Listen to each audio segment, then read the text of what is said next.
Alright,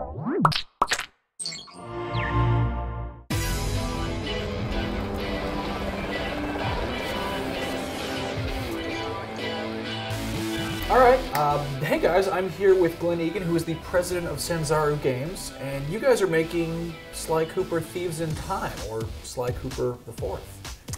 Indeed we are, And yes. this has Thieves in Time, is that correct? Actually has Thieves in Time.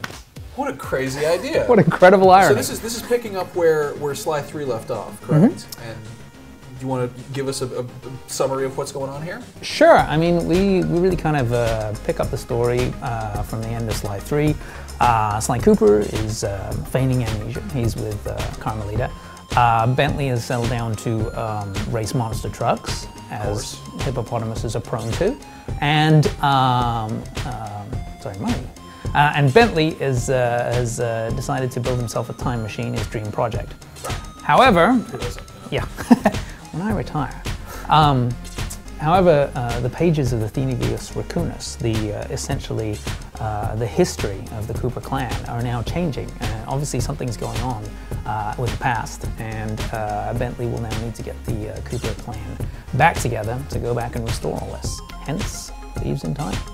Sounds good. So for starters, we got feudal Japan right here. This is Ryuichi? Ryuichi Cooper. Okay. And what's going on here? He's got to steal what? Each time period that you go through, each episode in the game, you will encounter another of Sly Cooper's ancestors. So here, back in feudal Japan, we're meeting Ryuichi Cooper. Now, you not only get to meet the ancestor, but you also get to play as him.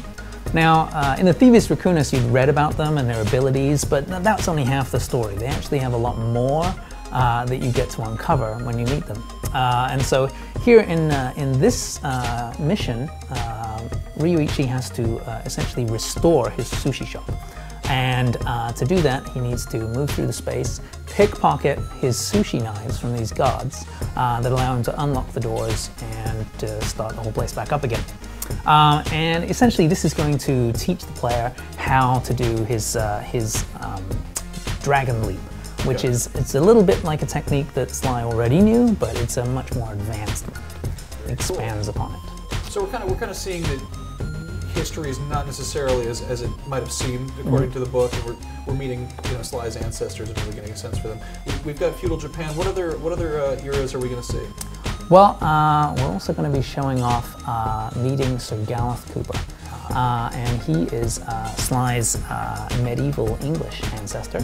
And we're traveling in time to meet him. Again, with meeting each of these ancestors, they're not like they're Sly Cooper clones. They each have their own different personality. Some are happy, some are kind of grumpy. I mean, they're all master thieves in their own right, but something has happened, in their timeline, and they're no longer, the status they had originally. And so you're going to be working with them to essentially restore that.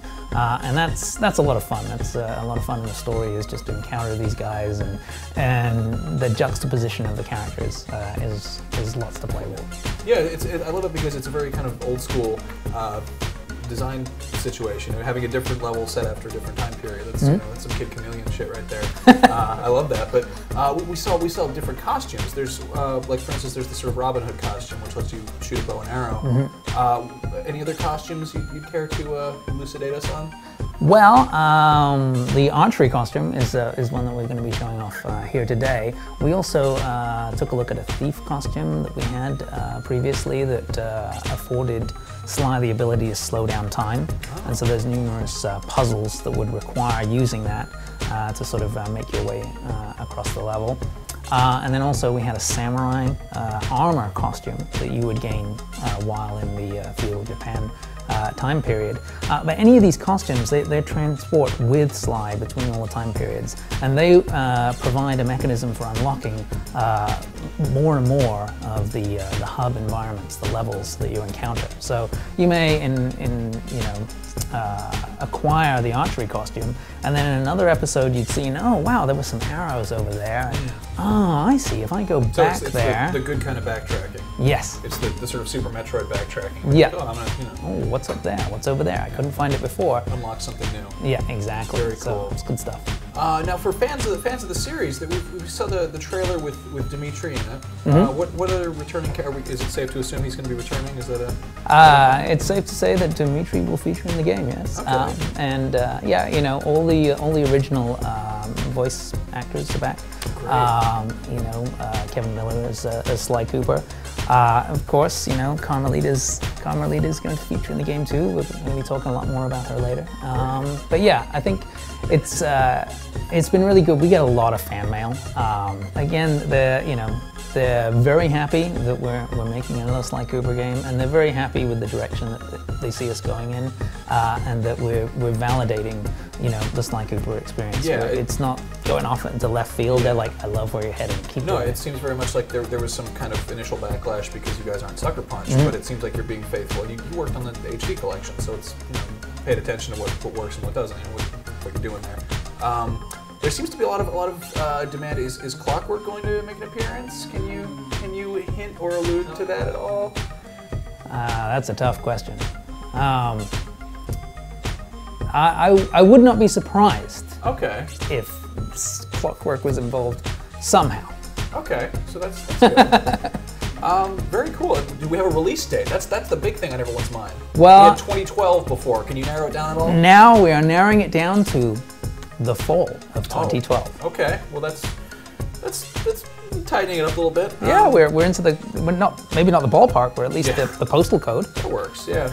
And this is PS3 exclusive, and we're seeing 3D on this. Oh, definitely. Okay, and that's going smoothly. That's going to be looking good. 30 frames a second, that sort of thing. All good stuff. Yeah. Good.